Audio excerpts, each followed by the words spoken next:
The themes that bring us together today around education, innovation, especially on an international focus, are really central to what INSEAD is about. Some 60 years ago, INSEAD itself was a small venture looking to become the first international business school, first one-year MBA program. Shortly after that, we also pivoted and pioneered custom executive education. I think today, with all the diverse students we bring together, we remain hugely committed to supporting innovative exercises by the business community to meet global challenges.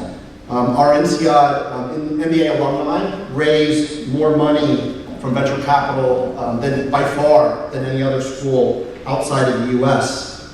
That's really important for us as a school, as for any school these days, because we're really entering what seems like a golden age of entrepreneurship.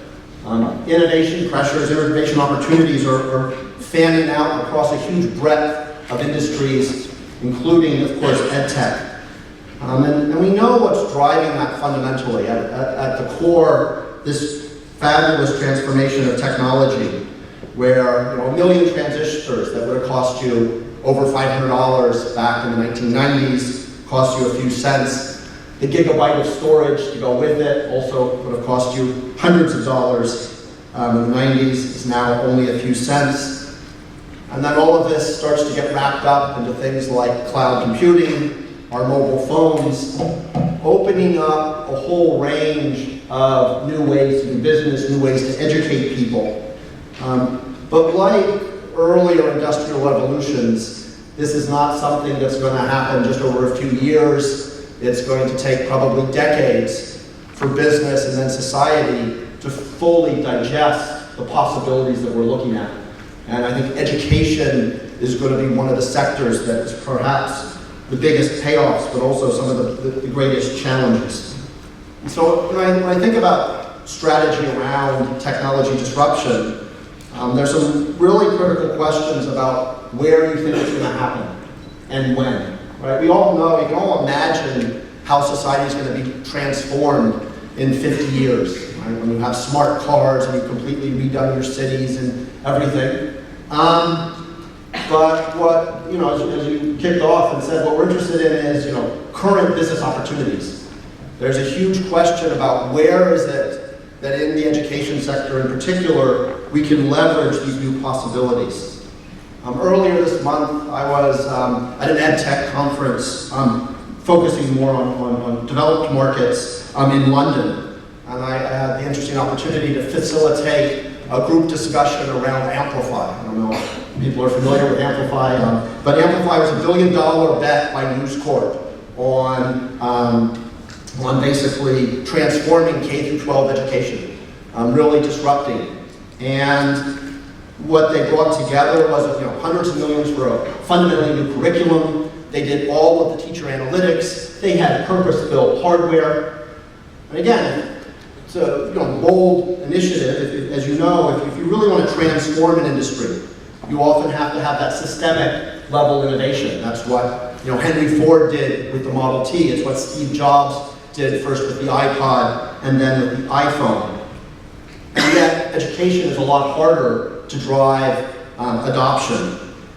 In the case of Amplify, they struggled to get the different pieces off the ground. Ultimately, News Corp realized that this was a much longer play. They exited, wrote off much of the investment, but then the company continues in a more focused way. One anecdote, the current CEO shared that despite the hundreds of millions of investment in curriculum, great curriculum, award-winning educational curriculum, you would dream to have the kind of investment budgets that they had. He shared that their best-selling product was an accidental paper product. It was embarrassing for him as an ed tech guy. He had signed an order for 7 to 8 million sheets of paper, which just, again, talks about the challenges. Not only is it hard to do these big integrated solutions, but just even driving adoption in this space can be a challenge. And at the same time, education is a critical sector for society. Right? If we start off that these technology shifts are transforming sector after sector. It's Uber today, but it's going to be the auto industry tomorrow, insurance. So many sectors are getting touched. And if we want a society that's going to be robust and adaptable, we want to make sure that our kids and our kids' kids have a place in that new economy. The quality of education is going to be really important. It's critical also to allow organizations to adapt.